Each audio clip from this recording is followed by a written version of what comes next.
Black بن میں تھا، black بن میں، تو مجھے خوب یاد ہے، بہت بڑا مجمع تھا اور میں ماؤں کے نان نفقے پر بیان کیا تھا، سارا انگلینڈ جمع تھا اور بہت تھکا ہوا، راتیں جو ہیں بہت چھوٹی، حافظ پٹیل بھی تھے، اللہ غریق رحمت کرے۔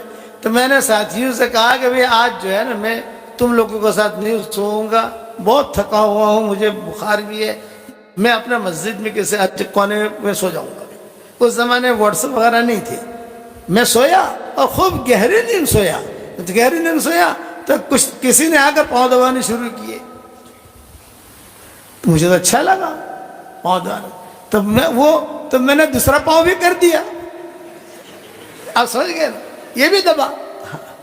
پھر کسی نے جو ہے سر میں تیل ڈالنا شروع کیا، ارے بہت اچھا ماشاءاللہ۔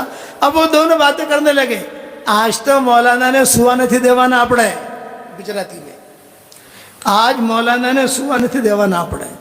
جب یہ بات کہی تو میں نے کروٹ لی تو کوئی نہیں، میں سمجھ گیا ارے میں ساتھیوں کے ساتھ رہتا تو اچھا تھا، یہ تو میں پھنسا، اب کیسے لوگوں کو ڈھونڈوں وہاں کون کون سے کمرے میں سویا ہے۔ جان بچا کر میں جو ہے نکلا اور صرف میری تھیلی لی اور کچھ بھی نہیں لیا میں نے، اس لیے کہ سب کو اٹھانا کرنا میرے بس میں نہیں، ابھی تو جان بچانی ہے۔ میں سمجھ گیا جنت ہے، میں جو ہے گیا، یہاں دیکھا، جہاں ساتھی ملے وہاں جا کر اے اللہ تیرا شکر ہے، اے اللہ تیرا شکر ہے۔ پھر سارے ساتھیوں کو جگایا، بھائی میرے ساتھ یہ ہوا ہے، میرا سارا سامان تو وہاں ہے، اب تم لوگ آؤ سامان لاؤ، یہاں ٹھنڈی بہت ہے، میں تو ایسے نہیں سو سکتا، مولانا ہم تو نہیں جائیں گے،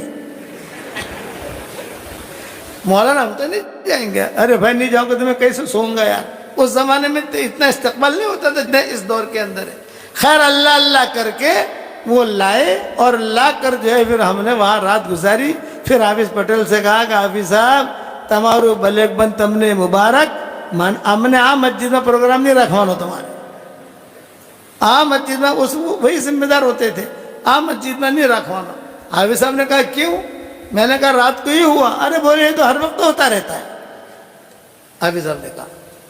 تو ایک بات بنیادی یاد رکھنا کہ جناتوں نے انبیاء کو نہیں ستایا اور انسانوں نے بدر، احد، خندق، فتح مکہ مقابلے پر آئے، لیکن جنت ہمیشہ وہ وادی میں جنات ہی آئے ہیں زیادہ، اور جنات اچانک مسلمان ہوئے ہیں۔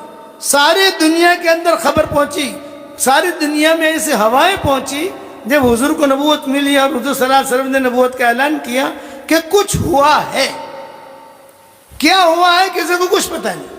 تو کتابوں میں لکھا ہے حضور صلی اللہ علیہ وسلم وادی نخلا میں فجر کی نماز پڑھا رہے تھے اور یہ جنات ڈھونڈتے وہاں پہنچے، حضور نماز پڑھا رہے تھے، تو حضور صلی اللہ علیہ وسلم نماز پڑھا رہے تھے، جناتوں نے آپس میں کہا انصتو، خاموش رہو، کشمش مت کرو۔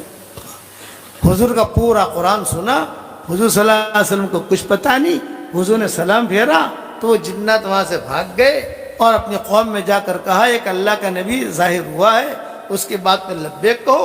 قرآن کی آیت نازل ہوئی، آپ کو حضرت کچھ پتہ نہیں ہے، لیکن آپ کا قرآن سن کر پوری جنات کی قوم مسلمان ہو گئی ہے۔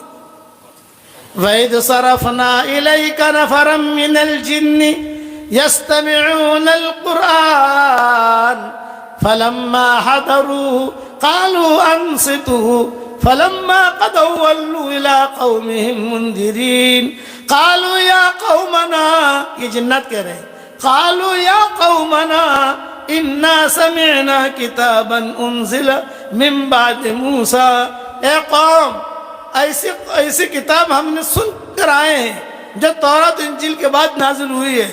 اور آگے ایک جملہ کہا یا قومنا اجیبوا داعی اللہ وآمنوا بہ یغفر لکم من ذنوبکم ویجرکم من عذاب علیم۔ اے ہماری قوم، وہ اللہ کا داعی ہے، اس کے بعد پر لبیک کہو، اللہ تمہارے گناہوں کو معاف کرے گا اور تمہیں برے عذاب سے اللہ بچائے گا۔ پوری قوم مسلمان ہوگی۔ یہ جنات